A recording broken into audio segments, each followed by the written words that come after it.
जय श्रीराम. आज श्रीरामचरितमानस भाग 135.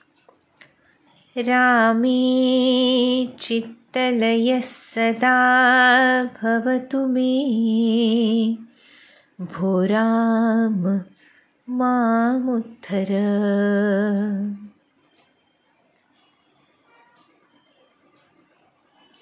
प्रभू कृपेनं जीवाचा उद्धार होण्यासाठी चित्तलय प्रभुचरणी होण्याची आवश्यकता असते, असं सर्व संत आणि त्यांचे ग्रंथ सांगतात. या चित्तलयाची खूण म्हणजे प्रभूं व्यतिरिक्त, आपल्या आराध्या व्यतिरिक्त इतर कुणाबद्दल चिंतन करण्याची क्षमता नाहीशी होणं. इतर चिंतन न करणं आणि प्रभुचरणी पूर्ण चित्त मन एकाग्र करण्याचा प्रयत्न करणं,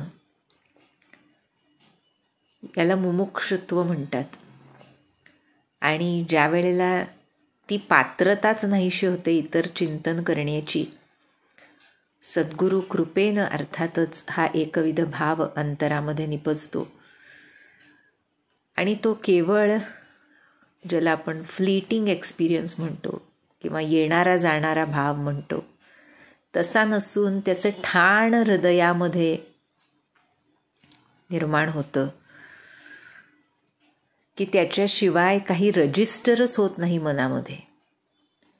या स्थितीला साधकत्व म्हणतात. आणि त्याच्याशिवाय हा भावच नाहीसा होणं म्हणजे दुसरेपणाचा भावच नाहीसा होणं म्हणजे सिद्ध. अशा ह्या पायऱ्यातून हा चित्तलय सद्गुरु कृपेनं घडत असतो. त्यामुळे जसं आधी आपण अनेक वेळा बघितलंय की जी सिद्धांची लक्षणं आहेत, तो साधकांचा अभ्यास आहे. किंबहुना साधक म्हणता येत नाही आम्हाला, आम्ही अजून मुमुक्षू बनण्याचा सुद्धा प्रयत्नच करतोय. मुमुक्षू होणं इतकं सोपं नाही म्हणतात संत आमचे श्री महाराज, त्यांचे शिष्य. ज्या वेळेला या सर्व मायेतून मनापासून सुटावं ही इच्छा निर्माण होते आणि ती इच्छा टिकते, आणि केवळ टिकत नाही तर त्यासाठी जो मार्ग सद्गुरू दाखवतात त्या मार्गाला घट्ट धरणं शक्य होतं, प्रयत्न 100% होतात, त्यावेळेला मुमुक्षुत्व सुरू होतं. त्यामुळे मुमुक्षू बनण्याच्या प्रयत्नांमध्ये हे सद्ग्रंथ सहाय्यक असतात. साधकत्वात पदार्पण केल्यानंतर सद्गुरूंनी सांगितलेल्या साधनाशिवाय इतर काही वाचण्याची, बघण्याची, करण्याची इच्छाच नाहीशी होते. पण हे संत ग्रंथ आम्हाला तिथवर पोहोचवण्यासाठी मात्र निश्चित सहाय्यक असतात.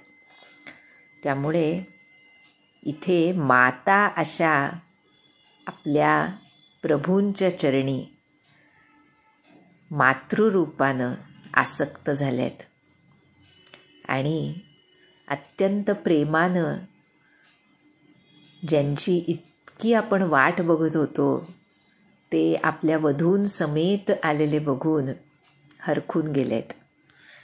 त्यामुळे किती वेळा आरती करतोय आपण या नवीन वधूवरांना ह्याचं जणू मोजमापच नाहीसं झालं. विसरूनच गेलेत. अरे केली होती आरती, नाही केली नाही, परत करते, असं तिथे सुरू आहे अयोध्येमध्ये. त्याचं वर्णन तुलसीदास करतायत. म्हणाले, करही आरती बारही बारा, प्रेमु प्रमोदुन कहई को पारा, भूषण मणिपट नाना जाती, करही निछावधी अगणित भाती,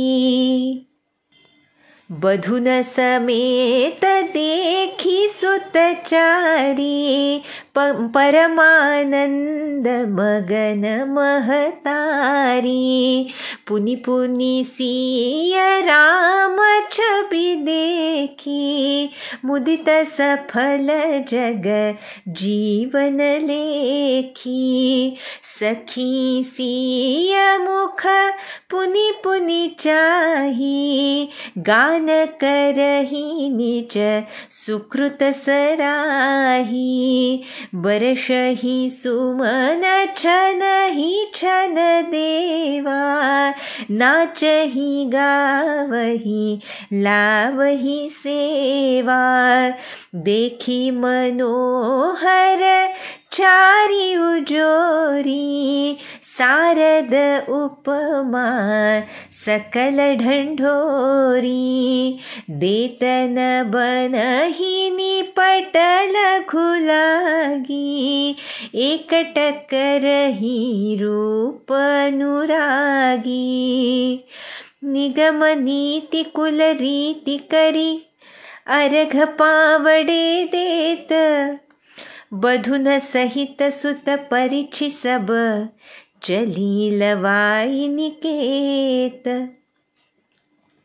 चारि सिंहासन सहज सुहाए, जनु मनोज निज हाथ बनाए। तिन्ह पर कुंवरी कुंवर बैठारे, सादर पाय पुनीत पखारे। धूप दीप नैवेद बेद विधि, पूजे बर दुलहिनी मंगल निधि। बारही बार आरती करही, व्यजन चारु चामर सिर ढरही। वस्तु अनेक निछावरी होही, भरी प्रमोद मातु सब सोही। पावा परम तत्व जनु जोगी, अमृतु लहेउ जनु संतत रोगी। जन्म रंक जनु पारस पावा, अंधहि लोचन लाभु सुहावा। मूक बदन जनु सारद छाई, मानहु समर सूर जय पाई। एहि सुख ते सत कोटि गुण, पावहि मातु अनंदु। भाइन्ह सहित बियाहि घर, आए रघुकुल चंदु। लोक रीति जननी करही, बर दुलहिनी सकुचाही।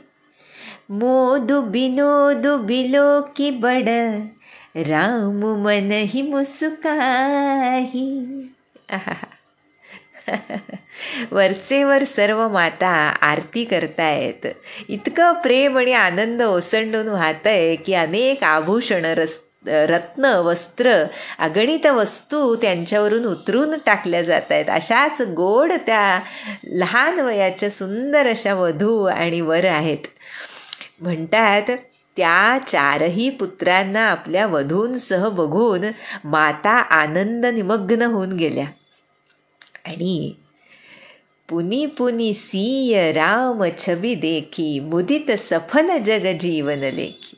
सीता आणि प्रभू श्रीराम यांचं ते रूप लावण्य बघून आपला जन्म सफल झाला. आता काही मिळवायचं राहिलं नाही. ही स्थिती आहे पाहती, ही खरोखर सिद्ध स्थिती आहे. आता काही मिळवायचं उरलं नाही असं ज्याला मनापासून वाटतं त्याचं सर्व हवे नको पण नाहीसं होतं. आणि अशा रीतीनं त्या आनंदून गेल्या होत्या.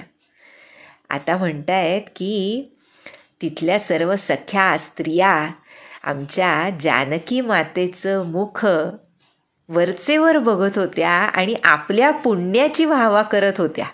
बरं का. जी गीतं त्या गात होत्या त्यामध्ये काय होतं, जानकीची वाखाणणी तर होतीच, पण त्याबरोबर तिचं मुख आम्हाला बघायला मिळालं याबद्दल स्वतःचीच वाखाणणी होती, स्वतःच्या पुण्याची वाहवा होती. काय गोड वर्णन केलंय पहा तुलसीदासांनी. आणि हा भाव असतो खरा भक्ताचा, की सतत असं वाटत राहतं की खरोखर त्या भगवंत भगवतीपेक्षा आम्हीच अधिक भाग्यवान होत, नाही का. कारण त्यांना बघायला मिळणं, त्यांचं चिंतन करायला मिळणं, त्यांची कथा वाचायला ऐकायला मिळणं, त्यांचं नाम घ्यायला मिळणं, हे त्यांना करता येत नाही, ते आम्हालाच करता येतं. त्यामुळे आमच्याच पुण्याची वाखाणणी करणं खरं महत्त्वाचं आहे. आणि तेच तुलसीदास इथं सांगतायत, म्हणतायत देवसुद्धा फुलं उधळतायत, नाचतायत, गातायत आणि आपली सेवा त्या सीतारामांच्या चरणी समर्पित करतायत. म्हणतात ही सुंदर अशी जोडपी चार, काय दृश्य असेल हो, की सरस्वतीनं सर्व उपमा शोधल्या पण उपमाच देता येत नाही, इतक्या तुच्छ त्या उपमा वाटत होत्या.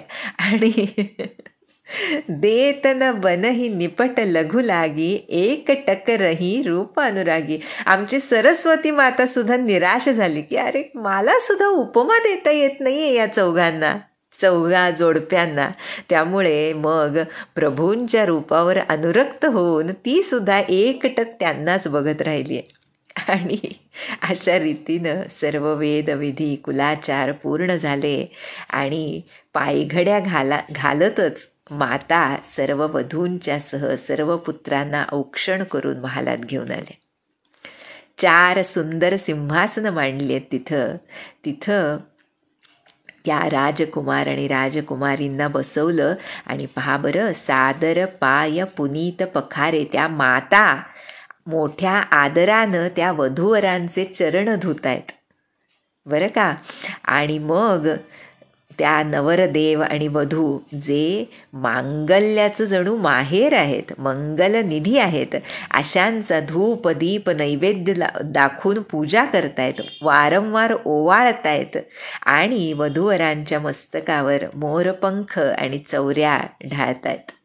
अनेक वस्तू त्यांच्यावरून उतरून टाकल्या जात आहेत. आनंदानं तृप्त झाल्या आहेत माता, अशा शोभतायत. तुलसीदासांची उपमा पहा काय गोड आहे.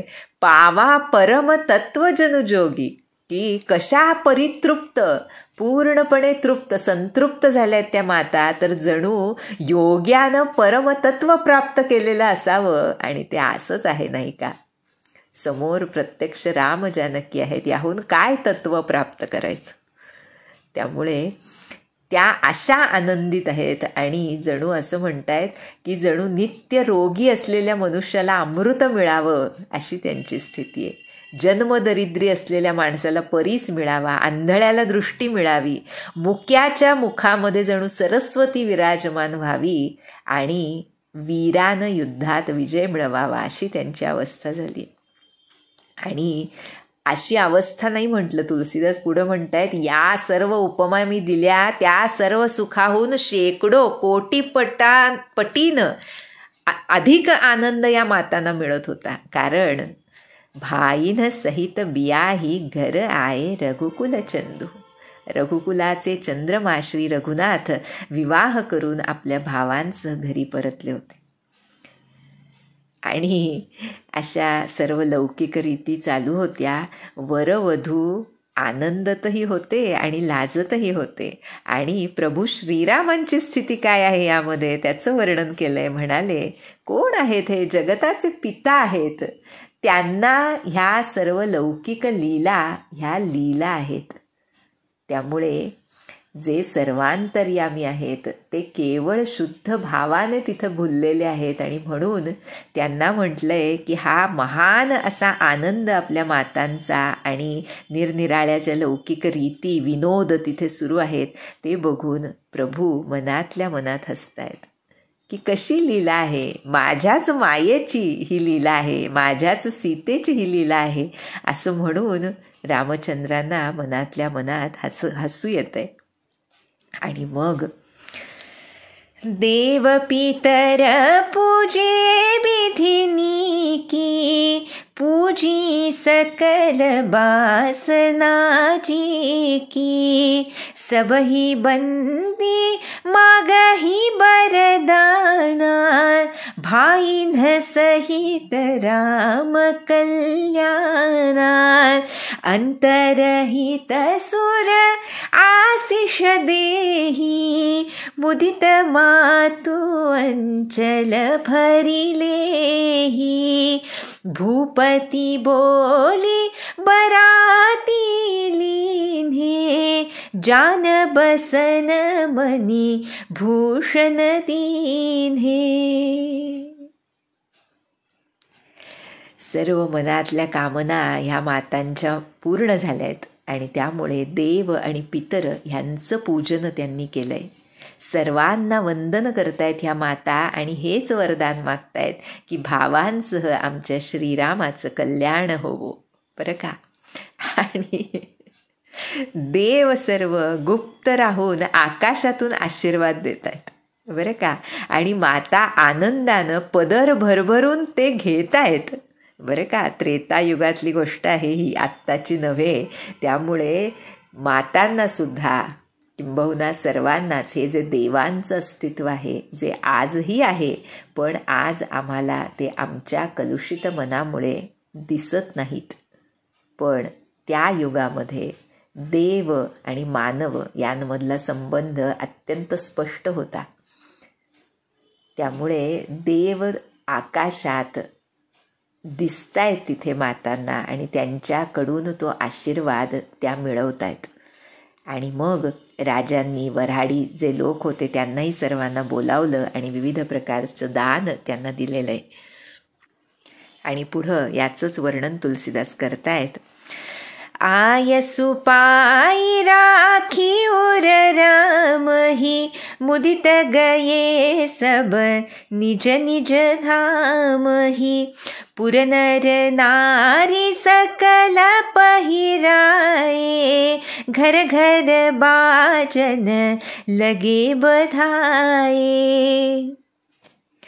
जाचक जन जाच ही जोई जोई, प्रमुदित राउ देहि सोई सोई।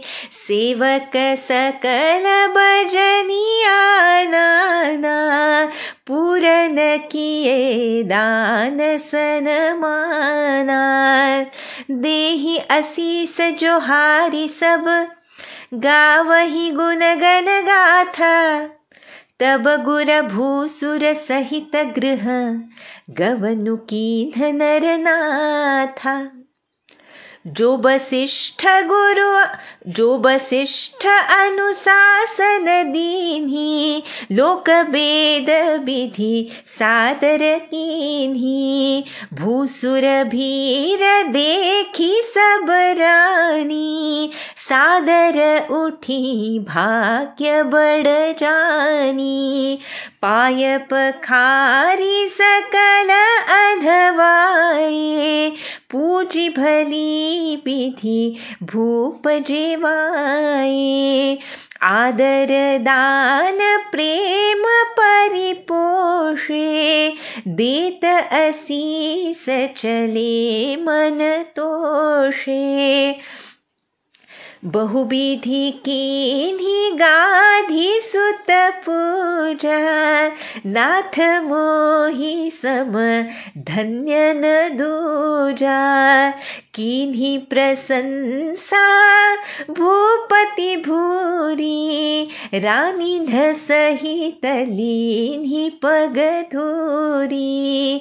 भीतर भवन दीन बरबासु, मन जोगवत रह द्रुपुर निवासु।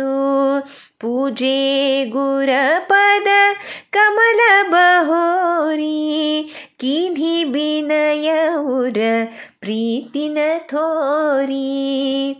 बधुन समेत कुमार सब, रानी सहित महिषु। पुनि पुनि बंदत गुरु चरण, देत असीस मुनीसु। बिनय कीन्ही उरती अनुरागे, सुत संपदा राखी सब आगे, नेगु मागी मुनि नायक लीन्हा, आशीर्वादु बहुत विधि दीन्हा, उरधरी राम ही सिय समेता, हर्षि कीन्ह गुर गवनु निकेता, विप्रबधू सब भूप बोलाई, चैल चारु भूषण पहिराई, बहुरी बोलाई सुवासिनी लीन्ही, रुचि बिचारी पहिरावनी दीन्ही, नेगी नेग जोग सब लेही, रुचि अनुरूप भूप मनी देही, प्रिय पाहुने पूज्य जे जाने, भूपति भली भांति सन्माने, देव देखी रघुबीर बिबाहु, बरषि प्रसून प्रशंसी उचाहु, चले निसान बजाई सुर, निज निज पुर सुख पाई, कहत परस पर राम जसु, प्रेम न हृदय समाई. या आनंदाच्या गजरामध्ये मुख्य कार्य काय हे आम्हाला तुलसीदास सांगतायत. जिथे जिथे आनंद होईल त्या तुमच्या आनंदामध्ये जे त्या आनंदात सहभागी नाहीत त्यांना सहभागी करून घ्या. या दृष्टीनं इथे सांगतायत दशरथ राजांनी जे याचक जे मागत होते ते प्रसन्न मनानं देत होते. विविध प्रकारचं दान करून त्यांचा सन्मान करत होते, त्यांना वंदन करून त्यांचे आशीर्वाद घेत होते. आणि म्हटलंय की सर्व प्रकारचे ऋषीमुनी तिथं उपस्थित झालेत. वसिष्ठ आहेत, गुरु वसिष्ठ आणि विप्रवर आहेत जे त्या महालामध्ये आलेले आहेत. आणि म्हटलंय की सादर उठी भाग्य बडजानी, राण्या सर्व ज्या आहेत त्या हे सर्व ऋषीमुनी आपल्याकडे आलेत हे बघून भाग्य समजून आदरानं उठून उभ्या राहिल्या.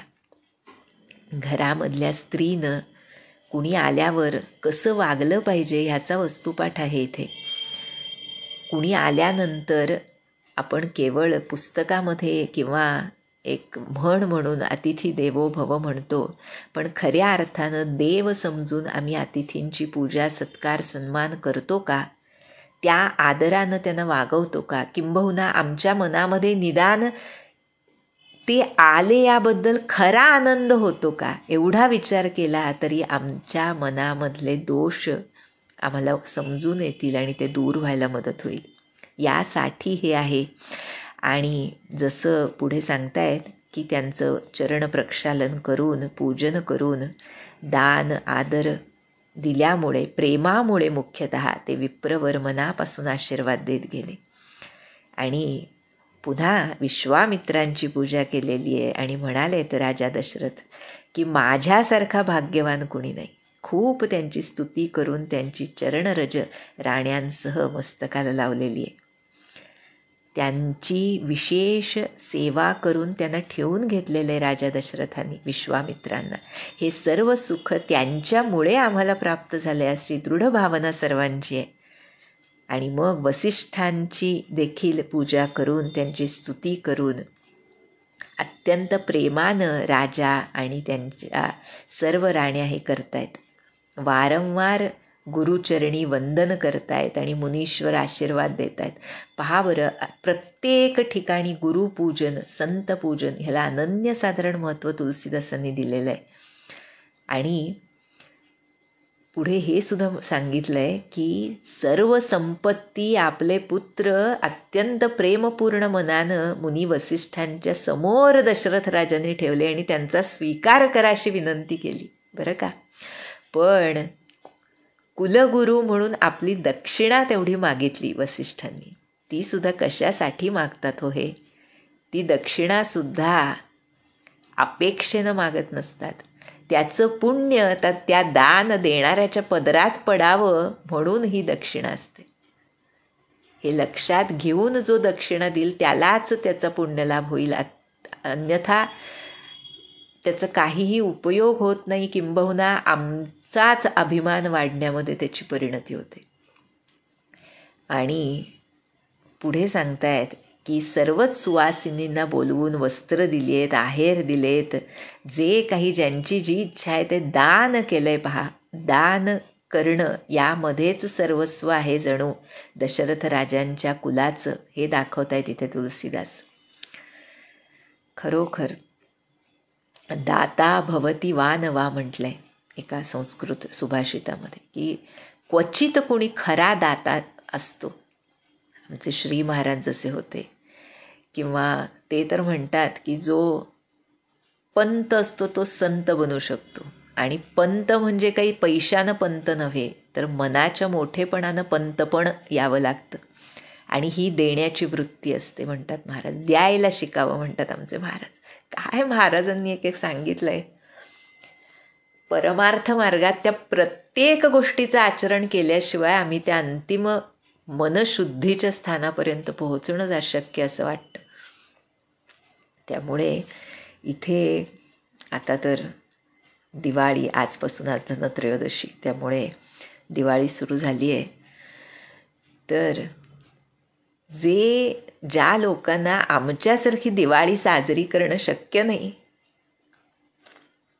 त्यांना आमच्यात सामील करून घेऊन जर दिवाळी केली तर खरी ती दिवाळी हो. नाही तर काय दिवाळी, काय आपण दरवेळेस काय फराळ करणार, दिवे लावणार, मजा करणार, ज्यांना सर्व आहेच अशांनाच पुन्हा भेटवस्तू पाठवणार, घेणार, देणार. मुख्यतः ज्याच्यामुळे आम्हाला हे करणं शक्य आहे त्या भगवंतांचं, सद्गुरूंचं स्मरण, आणि ज्यांना हे करणं शक्य नाही त्यांच्याबद्दल निदान शुद्ध भावना ठेवून त्यांना खऱ्या मनापासून शुभेच्छा देऊन त्यांच्यासाठी जे काही करता येण्यासारखं शक्य आहे ते करण्याची पात्रता माझ्या गुरूंनी मला दिली आहे, या संधीबद्दल कृतज्ञता बाळगून जर दीपावली साजरी केली तर ती खरी दीपावली. हाच बोध या तुलसी रामायणातून मिळत नाही का? जर सर्वांच्या मुखावर आनंद असेल तर ती खरी दीपावली.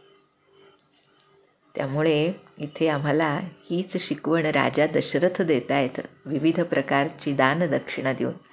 आणि सर्व प्रकारचे देवगणसुद्धा तिथे जसं म्हटलं उपस्थित आहेत, उत्सवाची प्रशंसा करतायत, फुलं उधळतायत, नगारे वाजवतायत आणि सुखावून आपापल्या लोकी जात आहेत.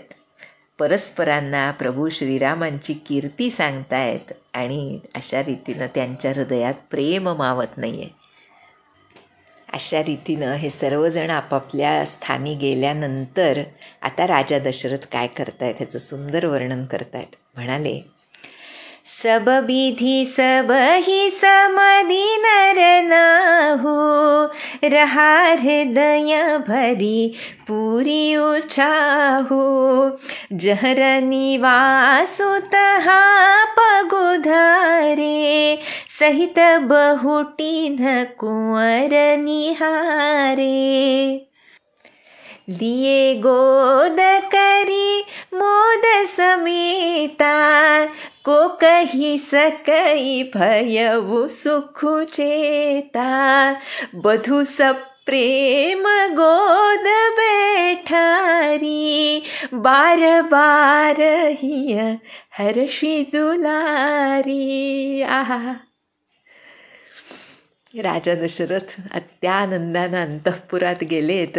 तिथं आपली मुलं आणि सुना यांना बघून आनंदानं मुलांना मांडीवर घेतलं बरं का, आणि मग अत्यंत प्रेमानं सुनांनासुद्धा मांडीवर घेतलं.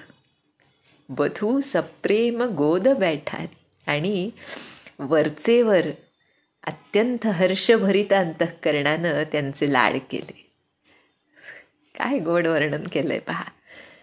कसं करायचं असतं वधूचं स्वागत, आणि हे दाखवण्यासाठी नाही आहे आजच्या युगासारखं.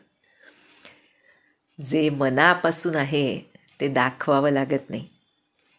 तसं इथे त्या मुलांचं आणि सुनांचं कोड कौतुक राजा दशरथ करतायत. आणि हे सर्व बघून देखी समाजु मुदित निवासु सबके उर आनंद कियो वासु कहेउ भूप जिमि भयउ बिबाहु सुनि सुनि हर्षु होत सब काहू जनक राज गुण सीलु बड़ाई प्रीति रीति संपदा सुहाई बहुविधि भूप भाट जिमि बरनी रानी सब प्रमुदित सुनि करनी सुतन समेत नहाई नृप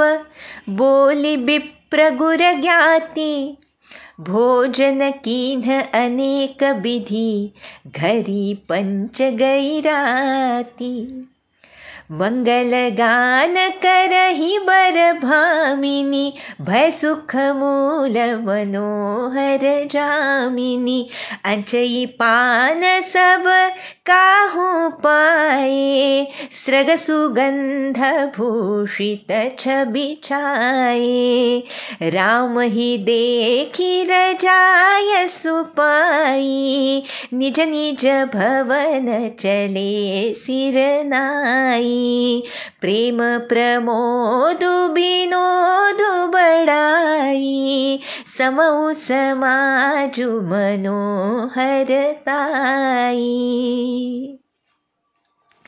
या आनंद सोहळ्यानं सर्व अंतःपुर प्रसन्न झालेलं आहे.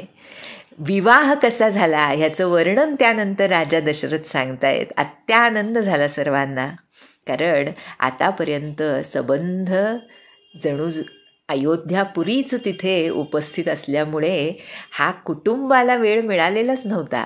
त्यामुळे ज्या वेळेला तीनही राण्या आणि सर्व वधूवर आणि राजा दशरथ एवढेच आहेत, त्यावेळेला त्यांनी ही सर्व गोष्ट त्या आपल्या राण्यांना सांगितली. आणि जनकांच्या गुणशील आणि प्रेमाच्या रीतीचं वर्णन, त्यांच्या वैभवाचं वर्णन म्हटलं एखाद्या भाटाप्रमाणे केलं बरं का. म्हणजे जो स्तुतीपाठक असतात ना, त्यांच्यासारखं ते वर्णन केलं. आणि अशा रीतीनं हे जनकांचा मोठेपणा ऐकून सर्व राण्या अत्यंत प्रसन्न झाल्या. त्यानंतर राजांनी आणि मुलांनी स्नान केलं. विविध प्रकारचं भोजन सर्व विप्रवरांना, गुरुवरांना आणि कुटुंबियांना बोलवून झालं. हे होईपर्यंत 5 घटका रात्र झाली. अतिशय सुंदर असं मंगलगान सुरू होतं. अत्यंत सुखाची अशी ती मनोहर रात्र होती. सर्वांनी आचमन केलं, पानविडा घेतला आणि श्रीरामचंद्रांना एकदा मनसोक्त न्याहारून त्यांची आज्ञा घेऊन आणि नमस्कार करून मग सर्वजण आपापल्या घरी गेले.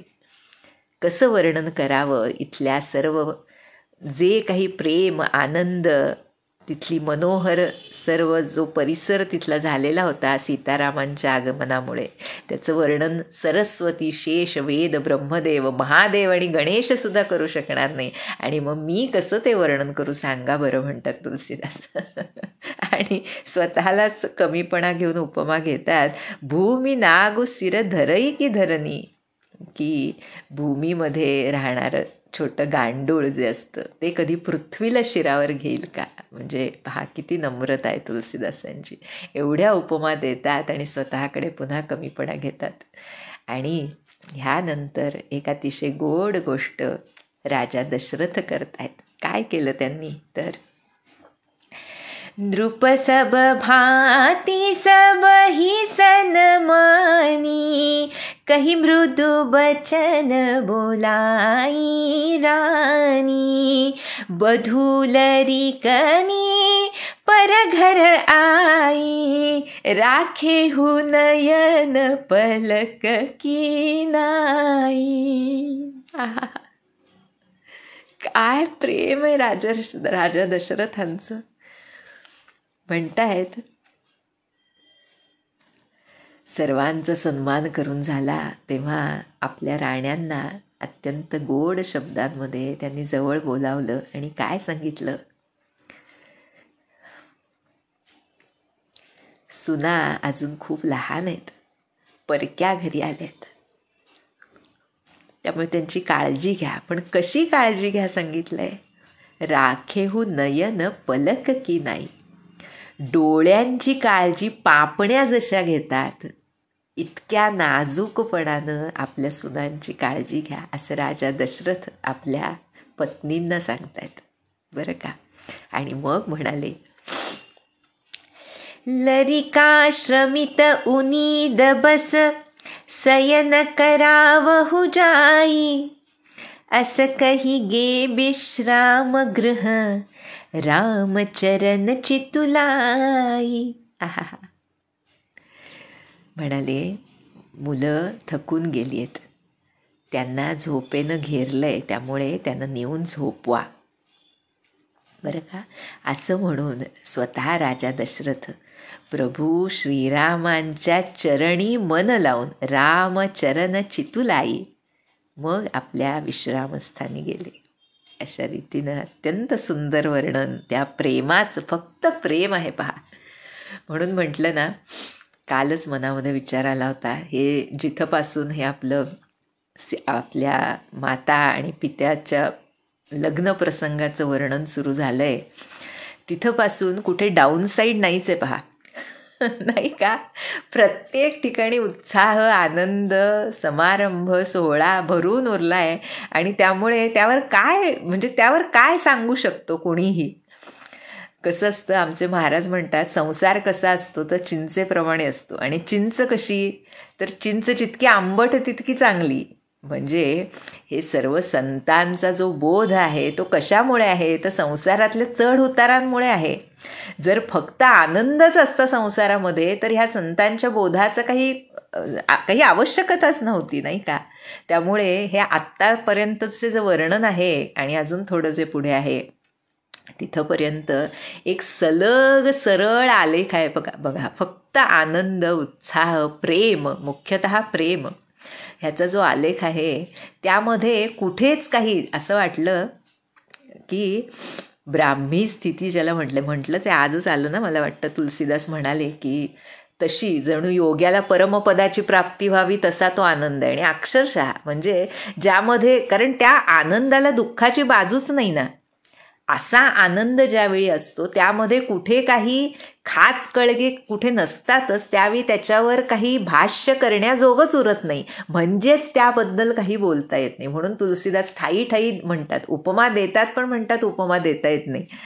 तर असं आहेच. आता जवळ अयोध्याकांड सुरू होतच आहे, तो चिंचेचा आंबटपणा सुरू होईल हळूहळू. ते येणारच, कारण संसार म्हटल्यानंतर तो कुणाचंही असो तो सर्व बाजूंनी सारखाच म्हणतात आमचे महाराज, तसं ते आहे.